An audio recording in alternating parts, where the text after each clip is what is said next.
He blocked me without warning. I discovered it at 3 in the morning, sitting on my bed in complete darkness. My phone screen the only light piercing through the shadows of my tiny apartment. The notification refreshed endlessly as I searched for his Instagram profile, each load bringing the same brutal results. User not found. Not blocked. Just erased from my digital existence.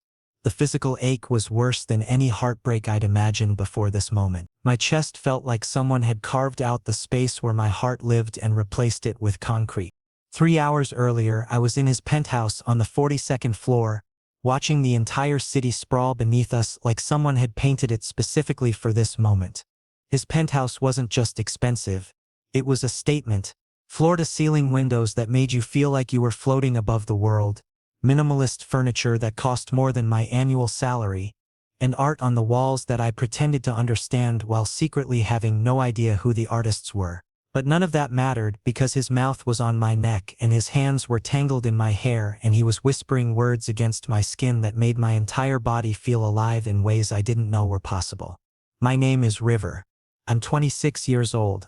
I work as a junior copywriter at a mid-level marketing firm that nobody's ever heard of, and I just made the biggest mistake of my life by falling for someone I should have recognized as completely out of my reach the moment I saw his profile picture. His name is Marcus Webb. Not just Marcus.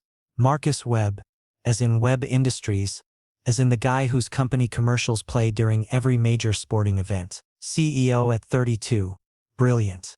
Ruthless in business. Stupid beautiful in a way that made my hands shake when he looked at me directly. We'd matched on this exclusive dating app that my friend Cassidy had practically dragged me onto after my 3rd consecutive weekend of sitting alone in my apartment. The app was expensive, exclusive, and designed for people who supposedly wanted something genuine instead of just swiping through thousands of mediocre profiles. Marcus's profile had seemed too perfect to be real. The kind of thing you see and immediately assume is a catfish account created by someone trying to scam naive people looking for connection. But his bio was simple, looking for something real. Not interested in games. I almost didn't message him back. Seriously. My finger hovered over the like button for a full minute before I actually sent a message. Something stupid like, "Hi. I know this is forward, but your eyes look like they've seen things." Cringe-worthy in retrospect. He'd responded within minutes, "What kind of things?" And then we'd fallen into this conversation that lasted until 2 in the morning, where he asked me questions nobody usually asked. Not "what do you do for work" surface-level questions, but real ones. When did you realize you were gay? What's the scariest thing you've ever done? What do you want your life to look like in 5 years? He asked like he actually cared about the answers, not like he was checking boxes on some dating checklist. The restaurant he picked for our date was ridiculous. Underground, invitation only, the kind of place that probably required your bank account information to even make a reservation. I showed up terrified that in person he'd realize my photos were somehow misleading, that I was fundamentally disappointing when not filtered through careful angles and lighting. Instead, he stood up the moment he saw me and he looked at me like I was the only person who'd ever existed, like the entire restaurant could have disappeared and he wouldn't have noticed. His hand found mine across the table even before we sat down. Warm and solid and real. He ordered wine I couldn't pronounce and asked the sommelier questions that suggested he actually knew what he was talking about. I watched him move through his world with this natural confidence that came from always being the smartest person in the room. But with me, something shifted in his demeanor. He became softer, more careful, like I was something fragile that might break if he wasn't intentional with how he touched me, how he spoke to me. He tucked a piece of my hair behind my ear at one point, and the gesture was so tender, so completely at odds with his CEO image, that I felt my entire worldview shift. "You're real," he whispered after we'd finished eating and moved to his place. His penthouse. His world. I genuinely wasn't sure if you'd actually be real. I've been checking my phone all day, terrified you'd cancel. That's when I knew this wasn't just a date for him. That's when I felt something fundamental change between us. We kissed on his couch with the city spread out beneath us like a promise. Not gentle, desperate. His hands moved across my body like he was mapping out something he never wanted to forget. I could taste the wine on his lips and smell the cologne he wore. Cedar and smoke and something completely unmistakably him. His touch felt like it was rewriting every rule I'd ever learned about boundaries and safety. He pulled back just enough to look at me, and I saw something in his eyes that I couldn't quite identify. Fear maybe, or recognition, like he'd been waiting his entire life to find me without knowing he was searching. We didn't have sex. That wasn't what the night was about. Instead, we held each other on his bed, and he kept touching my face like he couldn't quite believe I was there. His fingers traced my jaw, my cheekbones, my lips, like he was trying to commit every detail to memory. He kissed my forehead, my shoulder, my collarbone, whispering things I couldn't quite hear but felt deep in my chest. "A stay," he said, and it wasn't a question or a request. It was a command, a prayer. I stayed because leaving would have felt impossible, like leaving would mean losing something essential to my own survival. At 2 a.m. I woke up alone in his bed. The sheets beside me were already cold. He was standing at the window silhouetted against the city lights, motionless like a statue carved from grief. I called his name softly, and when he turned, his entire face had transformed. The tenderness was completely gone, replaced by something panic-stricken and cold. His jaw was clenched so tightly I worried his teeth might crack. "You need to leave," he said, and those words hit me like a physical blow. I thought he was joking. I actually laughed, the sound awkward and uncertain in the darkness. He didn't laugh back. He didn't do anything except repeat the words with more force. "I'm serious, River. You have to go. Right now." The ride home felt like a funeral. I texted him when I got to my apartment because I couldn't believe this was real. Couldn't accept that the night had actually ended this way. "That was incredible. Thank you for everything. I can't wait to see you again." He didn't respond. By morning I'd tried calling twice. Both calls went straight to voicemail. By afternoon I discovered he'd blocked me everywhere. Instagram, text messages, email, everything. Like I was a virus he needed to expel from his life. I spent the entire day refreshing my phone, checking different apps, searching for evidence that last night had actually happened. And then, at exactly 4:47 p.m., a direct message appeared from an account called Webb. The profile picture showed a woman with Marcus's dark eyes, Marcus's sharp cheekbones, but with silver threading through her hair. The message simply read, "Hi River, this is Marcus's mother, Carol. I think we need to talk. Are you available to come to our house this Saturday? I promise this isn't as strange as it sounds. Carol." My hands literally shook as I read it 3 times, 4 times, 5 times. I didn't know whether to feel terrified or hopeful or completely insane for even considering responding to a stranger who claimed to be Marcus's mother. I responded within seconds, "Yes, I'll be there." The house wasn't what I expected.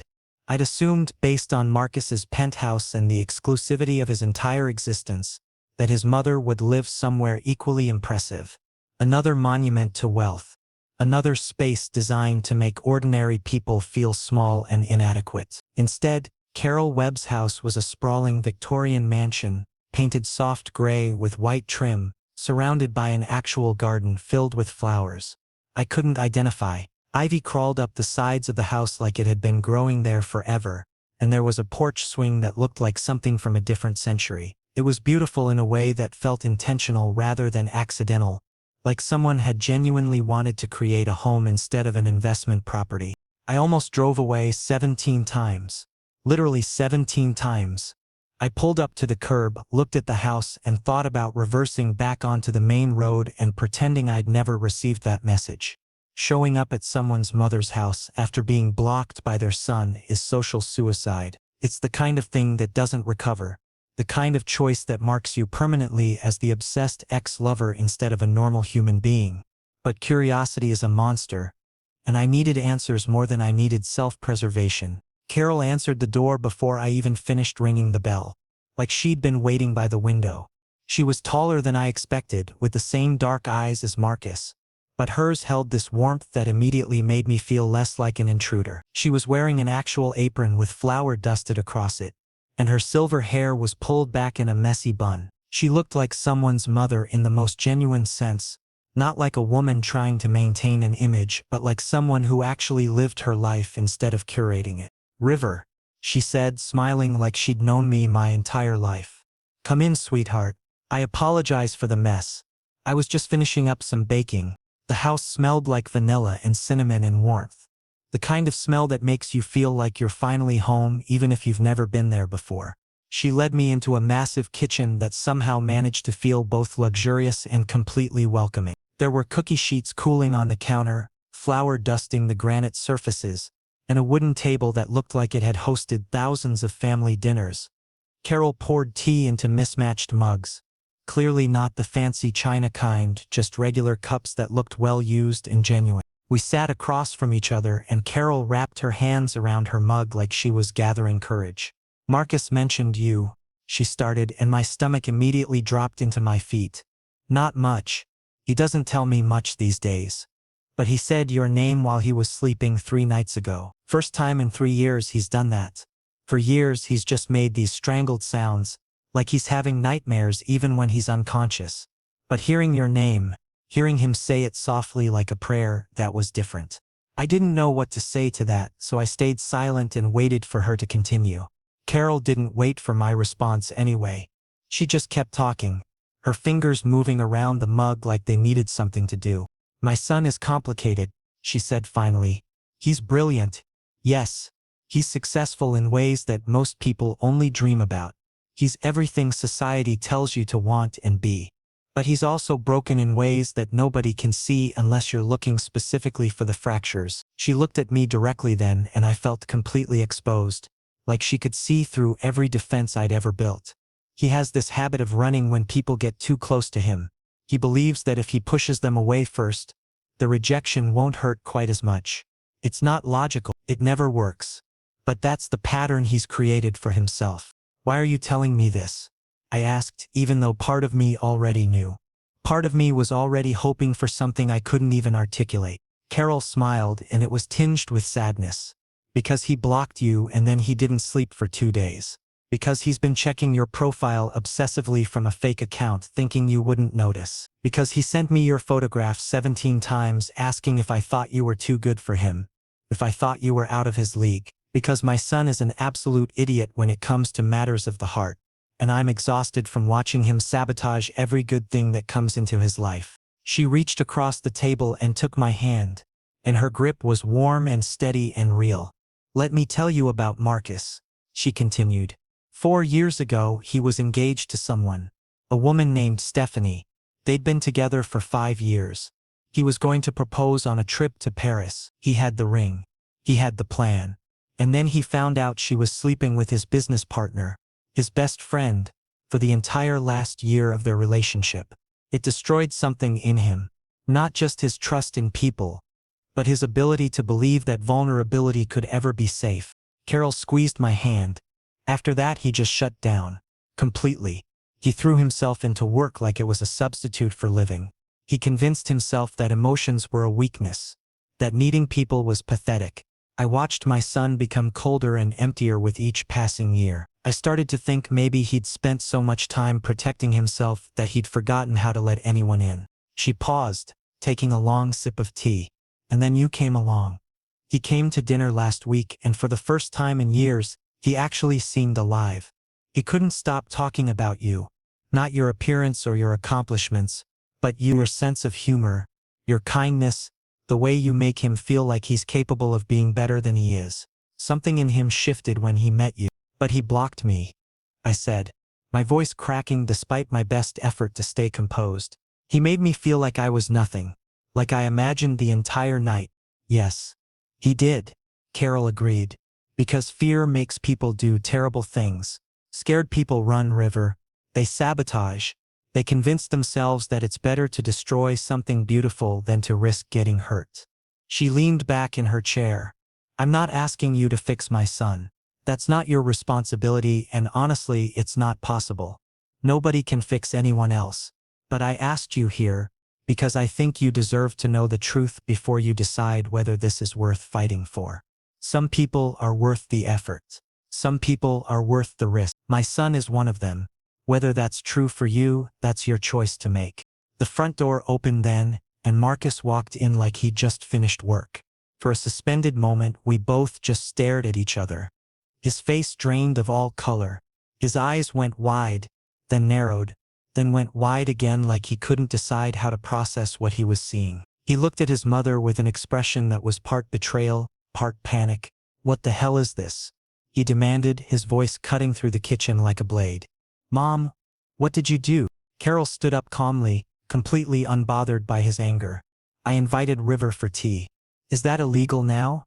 "River, honey, the door is right there. You should probably go before this gets awkward." "Marcus, your coffee maker needs replacing. I'll have a new one delivered to your apartment tomorrow morning." I stood up on shaky legs, and as I walked past Marcus toward the door, I caught his scent, cedar and smoke, and something desperate underneath. His hand reached out like it was moving independently from his brain. "Wait," he said. "River, please wait." But I kept walking. Because Carol was right. Some things are worth fighting for. But first, Marcus had to decide I was worth fighting for too. I didn't expect him to show up at my office on Monday morning. I definitely didn't expect him to arrive looking like he was about to either declare his love or commit actual murder. Possibly both. I was sitting at my desk staring blankly at a campaign proposal that I hadn't actually read in the last 45 minutes.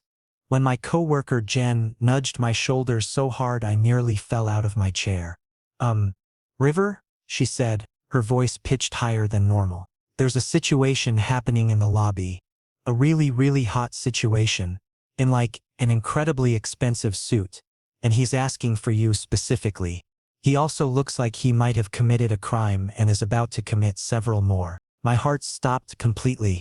I didn't even have to look to know it was Marcus. Somehow I just knew. The way Jen was describing this person, the intensity of her reaction, it could only be him. I stood up, my legs feeling like they were made of something too weak to hold my body upright, and walked toward the elevator. As I descended to the lobby, I tried to construct some kind of defense mechanism, some barrier between my actual feelings and whatever was about to happen. Marcus was standing in the center of our lobby like he'd accidentally wandered into the wrong building and was deeply offended by the experience. His suit was immaculate, charcoal gray, perfectly tailored, the kind of suit that costs more than my monthly rent, but his expression was anything but composed.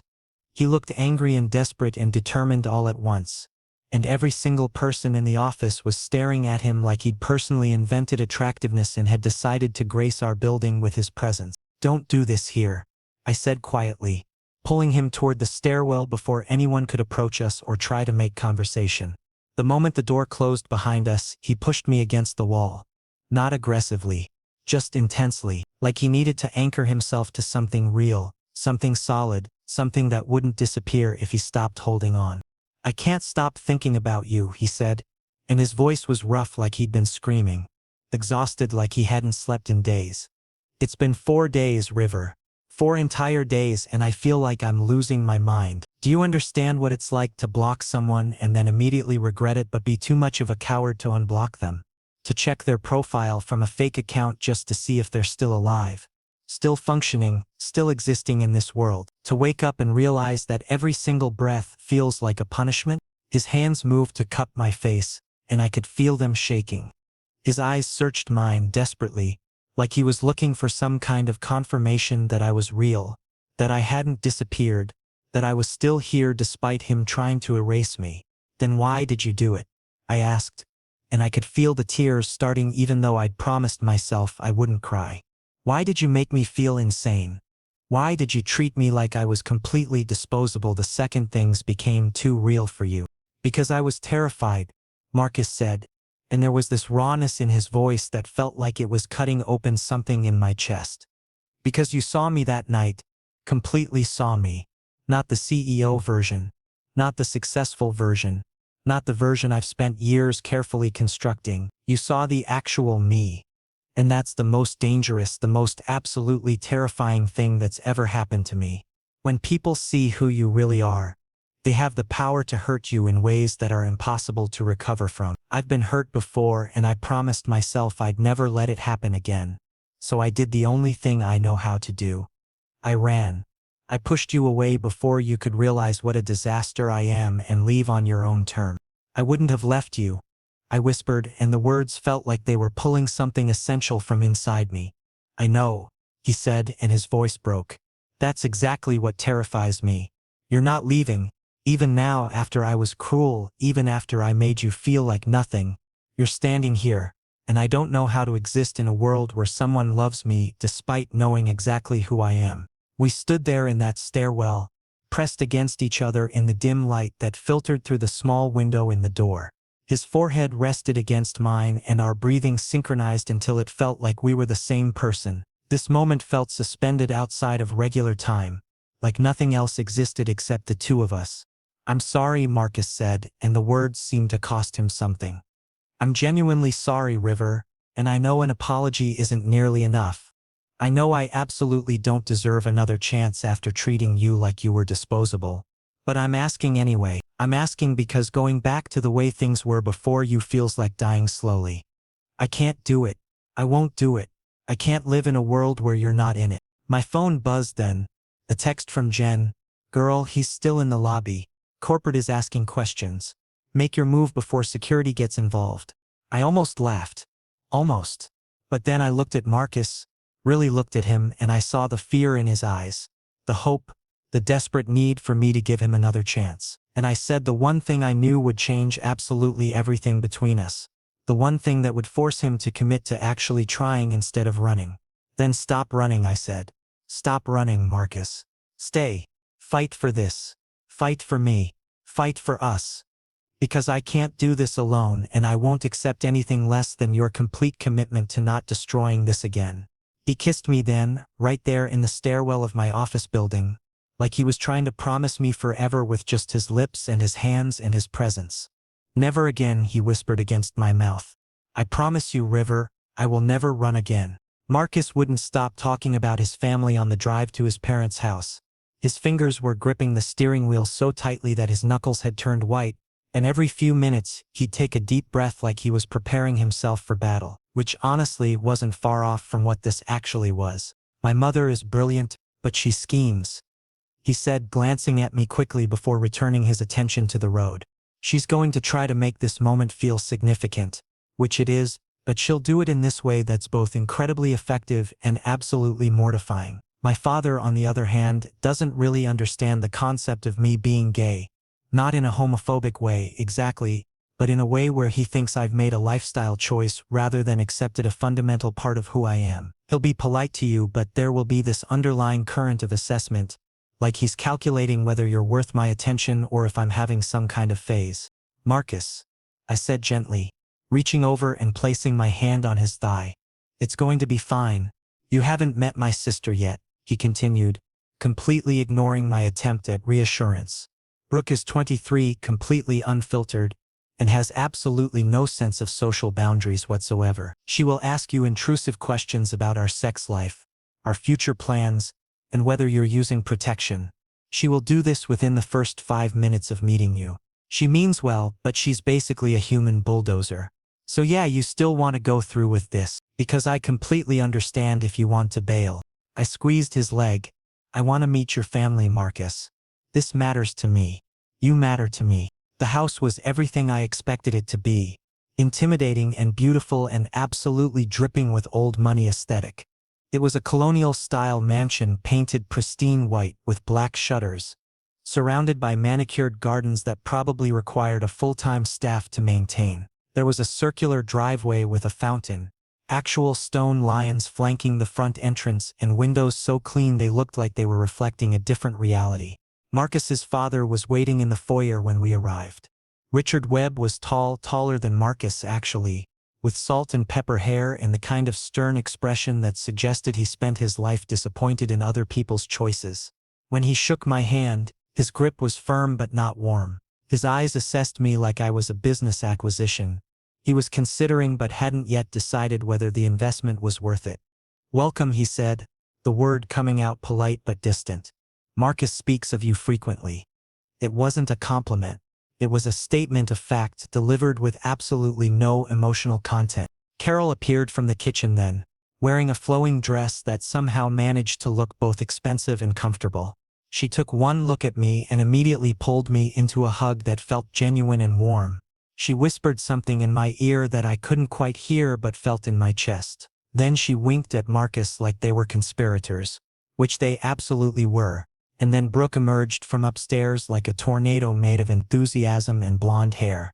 She was beautiful in a completely different way than Marcus, brighter, louder, less guarded. She took one look at me, grinned like she'd just won some kind of lottery, and looped her arm through mine before Marcus had even managed to take his jacket off. "Oh my God, you're actually cute," she said immediately, dragging me toward the living room. I was honestly expecting Marcus to bring home some boring finance guy or like a consultant or something equally depressing. But you have that spark, right? Like actual energy. I can absolutely see why he's been checking his phone approximately 7,000 times a day and smiling at his screen like a complete idiot. "Brooke," Marcus said from behind us, his voice taking on that warning tone that suggested fratricide was actually a possibility he was seriously considering. "I'm not doing anything," Brooke protested, dragging me into the dining room where dinner was already set up. "I'm just observing. I'm just saying it's beautiful that you're here. He literally hasn't brought anyone home since his engagement ended. And suddenly you appear and he's actually living instead of just existing." Dinner was controlled chaos. The kind of family dysfunction that somehow felt warm and welcoming despite the underlying currents of tension. Marcus's hand found my knee beneath the table and stayed there like it was anchoring him to something real. Carol kept insisting I eat more, loading extra portions of roasted vegetables and expensive salmon onto my plate like she was personally responsible for my nutritional intake. Brooke told embarrassing stories about Marcus as a child. Apparently he'd once fallen into the family pool fully clothed because he'd been too busy reading a business book to watch where he was walking. "He's been ambitious since childhood," Brooke explained, laughing. "Like who reads quarterly earnings reports for fun? Literally nobody does that except my brother." Marcus was actually laughing. A real genuine laugh that came from somewhere deep inside him. I'd never heard him laugh like that before. It transformed his entire face, made him look younger, less burdened by the weight of being the perfect CEO. And then Richard spoke up, his voice cutting through the warmth like a blade. "So, River, tell me about your professional trajectory. What are your long-term career goals? Do you have any financial plans in place? What's your current savings situation?" The table went silent. The kind of silence that feels suffocating. Marcus's hand actually trembled against my knee. Carol put down her fork like she was preparing for actual combat. Brooke's expression shifted into something that looked almost protective. I took a moment to consider my response carefully. "I'm currently doing well in my position," I said, keeping my voice steady and measured. "I've been considering launching my own marketing agency sometime within the next 5 years. It's not anywhere near as impressive as Webb Industries, obviously, but it's something I've been building toward." "Launching a business requires capital," Richard said, in that specific way wealthy people do when they're conducting some kind of human viability assessment. "Significant capital, actually. Do you have investors lined up? Savings accumulated? Family money supporting this venture?" "Dad," Marcus said, and his voice was sharp enough to draw blood. "Don't do this right now. I'm simply having a conversation," Richard replied, but they were having multiple conversations layered underneath the words. A conversation about worth. About whether I was legitimate or just some phase.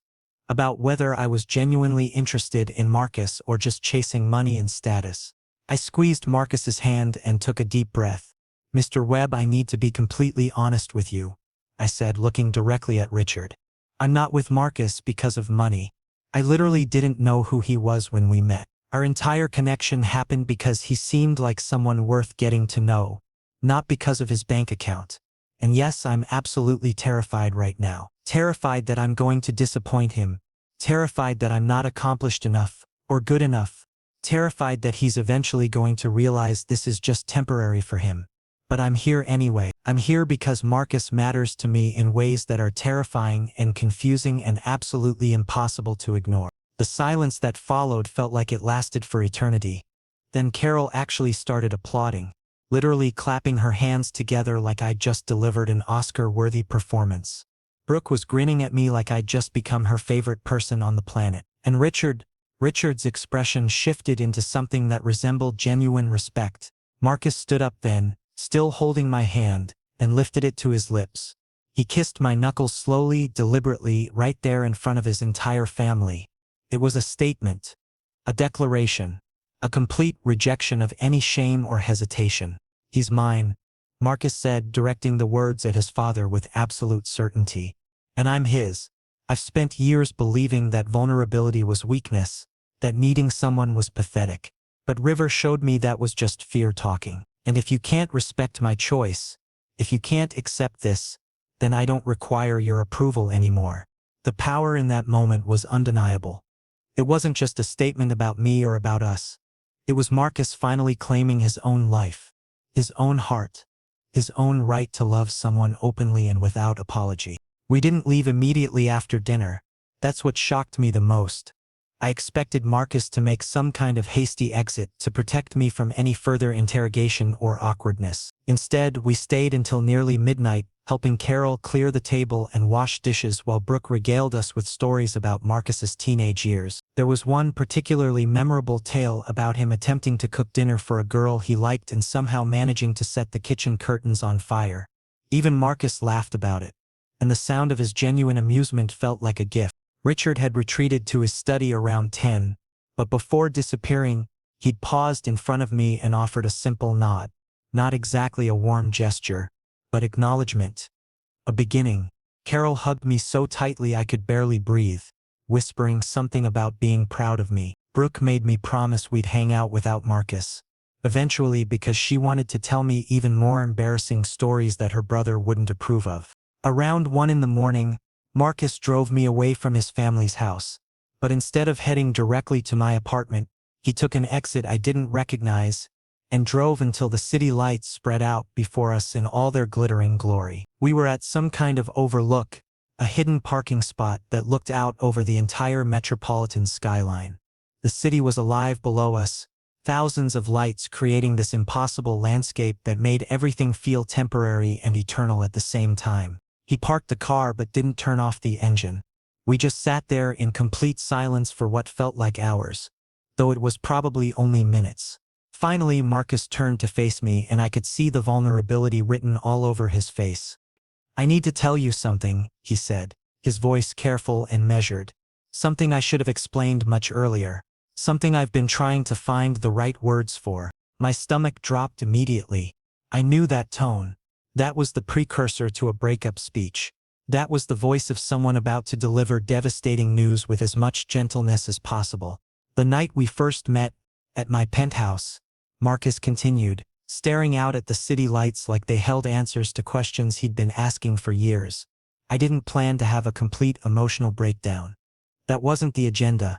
I had this whole plan, actually. I was going to invite you on real dates, introduce you to my colleagues gradually, build something sustainable and measured. But then you fell asleep in my arms, and your head was resting on my chest, and you were breathing so peacefully like the world hadn't completely changed. And something inside me just shifted, like someone had flipped a fundamental switch in my brain and my heart, and suddenly I was falling in love with you. Not slowly, not gradually, all at once, like a tsunami. And it terrified me so completely that I did what I always do. I ran." He finally looked at me and there were actual tears in his eyes. Real tears that caught the light from the city below. "I'm not good at vulnerability, River," he said, his voice breaking slightly. "I've spent years convincing myself that needing people was a weakness, that opening yourself up to someone else was essentially handing them a weapon they could use against you. But these past few days without you, these past few days when I was forced to actually think clearly because my mother literally intervened in my life, I realized something crucial. I realized that not feeling anything, not letting anyone in, that's just a slower way of dying. It's self-destruction wearing a disguise called protection. And I don't want to die anymore, River. I don't want to spend the rest of my life alone and numb. I want to live. I want to actually experience happiness and connection and the terrifying beauty of loving someone completely." He reached over and took both my hands in his. "I'm asking you something, and I need you to understand how much this costs me to ask," Marcus continued. "I'm asking if you can forgive me for running. I'm asking if you can accept that I'm going to need help learning how to not sabotage good things. I'm asking if you'll stay with me while I figure out how to be the person you deserve. I'm not good at this. I'm probably going to fail sometimes. But I'm asking if you'll have me anyway. Marcus, I said, that's basically a proposal. It's not a proposal, he corrected, squeezing my hands. It's an intention. It's a promise that I'm going to try harder than I've ever tried at anything. That I'm going to stop running when things get scary. That I'm going to show up for you even when it's difficult. Even when my first instinct is to retreat.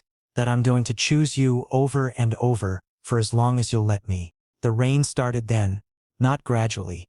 Just suddenly, like the sky had opened up and decided to join this moment.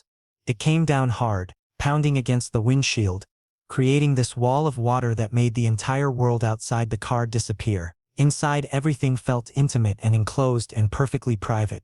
Marcus leaned over and kissed me slowly. Not desperately like before. Carefully. Intentionally. Like he was trying to communicate something that words couldn't quite capture. Like he was apologizing for every second he'd made me doubt myself. Every moment he'd made me feel unwanted. I love you, he said against my lips. I know it's too soon. I know I don't deserve to say it. Don't deserve to feel it. But I'm saying it anyway because staying silent would be a lie. I love you, River. I'm absolutely terrified, but I love you. I'm choosing to love you despite the fear. I kissed him again because words felt inadequate. Because sometimes the only appropriate response to someone offering you their heart is to hold it carefully and promise to keep it safe. Don't ever block me again, I whispered against his mouth. Don't ever make me feel like I don't exist. Promise me. Never, Marcus promised. And I could hear the commitment in his voice. I will never run from you again. Never disappear. Never block you. Never make you question whether you matter to me. You matter more than anything. More than my company. More than my reputation. More than my own survival. You matter absolutely, completely, permanently. We stayed in that car for hours while the rain fell around us. We didn't need to talk. We just existed together, his arms around me, my head on his chest, listening to his heartbeat stabilize and slow. Everything felt possible in that moment. Everything felt like it could actually work. 3 months had passed since the rain and the confession, and I was standing in the middle of Marcus's penthouse surrounded by boxes that needed to be unpacked. Except they weren't just his penthouse anymore. They were ours. Our space. Our home. The concept still felt surreal, like I was living in someone else's reality and might wake up at any moment to discover this had all been a dream. Carol arrived with 2 bottles of expensive wine and enough snacks to feed approximately 20 people. She'd offered to help me organize everything, which I'd accepted despite knowing she'd probably spend most of the time telling me stories about Marcus's childhood and asking intrusive questions about our relationship, which was exactly what happened. So Carol said, carefully placing my books on the custom shelves, "When do you think Marcus is going to propose?" "Carol," I laughed, shaking my head. "We've only been officially together for 3 months." "Exactly," she said, turning to face me with this knowing smile. "He's been thinking about proposing since approximately 5 minutes after your first date. He's just terrified of messing it up. But I'll tell you, River, and I'm saying this as his mother and as someone who knows him better than anyone, that boy is going to marry you. It's not a question of if. It's just a question of when. And when he does ask, please let me help with the planning. I'm already mentally designing the engagement party and I have very specific ideas about the color scheme. I don't even know if I want a big engagement party," I protested weakly. "Of course you don't. Which is why I'm planning it for you," Carol replied matter-of-factly. "Trust me on this. Now let's talk about the wedding venue. I have some thoughts." By the time Carol left later that evening, she'd essentially planned our entire future. She'd given me her recommendations for wedding venues, suggested 3 different colors for the ceremony, and made me promise to tell her immediately if Marcus proposed so she could start the real planning. She'd also made me try on approximately 17 different styles of art for the penthouse and given her expert opinion on where our bedroom furniture should go. After she left, I stood alone in our bedroom, because it was ours now, not his, not mine, but ours, and looked out at the city sprawling beneath us. The sun was setting, painting everything in shades of gold and pink and orange. The view never got old. Every time I looked at it, I felt this sense of wonder that I'd somehow managed to end up here. Marcus arrived home around 7, still in his work clothes, carrying the exhaustion of a long day in his shoulders. The moment he saw me standing there, Something in his expression shifted. That softness that only appeared when he was looking at me. He crossed the room and wrapped his arms around my waist from behind, pressing a kiss against the back of my neck. "How was your day?" he asked, his voice warm and genuinely interested. "Did the boxes arrive okay? Did my mother drive you absolutely insane?" "Your mother is wonderful," I said, turning around to face him. "She's also already planning our wedding, which is concerning." "Yeah, that sounds like her," Marcus said, pulling me closer. "You okay though? Like genuinely?" Moving in is a big step. "I'm more than okay," I said, and I meant it completely. "I'm exactly where I want to be." He kissed me then, slow and unhurried, like he had all the time in the world and I was the only thing worth his attention. We ordered Italian food and ate on the floor surrounded by unpacked boxes, talking about nothing important and everything that mattered. He told me about a meeting that had gone well. I told him about a client who'd been unexpectedly appreciative of my work. We existed in this bubble of contentment that felt almost fragile, like if we acknowledged how happy we were, it might disappear. Around 9, Carol called. Marcus answered, and I could hear the amusement in his voice as his mother apparently discussed wedding venues for the next 15 minutes. After he hung up, he turned to me with this expression of mock horror. "My mother has decided that she's going to be our wedding coordinator," he announced. "She's already selected 3 different caterers and informed me that she has opinions about your wedding dress. She also mentioned that based on our current trajectory, she expects to be planning an engagement party within the next 6 months. She seemed very confident about this timeline." "She told me the same thing," I admitted. We finished unpacking that night, or at least we made a significant dent in the boxes. Most of my belongings somehow looked small and inconsequential in the space of his penthouse. But Marcus insisted that everything I owned was important because it was mine. He reorganized the bookshelves so my books were integrated throughout rather than segregated into their own section. He cleared out half of his closet for my clothes. He made space for me in every literal and metaphorical way. Around midnight we collapsed into bed, exhausted and happy. Marcus wrapped himself around me like he was afraid I'd disappear if he didn't hold on tightly enough. His arms encircled my waist, his forehead pressed against the back of my neck. "Thank you," he whispered in the darkness. "For what?" I asked, even though I knew. "For not giving up on me," he said. "For believing that I was worth fighting for even when I'd convinced myself that I wasn't. For showing me that vulnerability isn't weakness. For being here. For staying. For choosing me over and over again." I turned around in his arms so I could see his face in the dim light filtering through the floor-to-ceiling windows. "Never let me go," I said, echoing words he'd said to me weeks ago during a particularly vulnerable moment.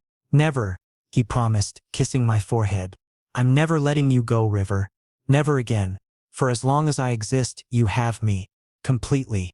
Permanently. Forever." As he held me in the middle of our apartment, with the city sprawling out beneath us and the future stretching ahead like an open road, I realized that this was what people wrote stories about. Not the grand gestures or the dramatic moments of rescue, just this. 2 people choosing each other every single day. In the quiet moments before sleep, in the ordinary routines, in the spaces between heartbeats. This was the real love story. This was the one worth fighting for. And I was finally completely, absolutely certain that I'd made the right choice. The beginning of forever started here. In our home. In his arms. In the promise we'd made to never run. Never hide. Never stop choosing each other. This was ours. This was real. This was everything.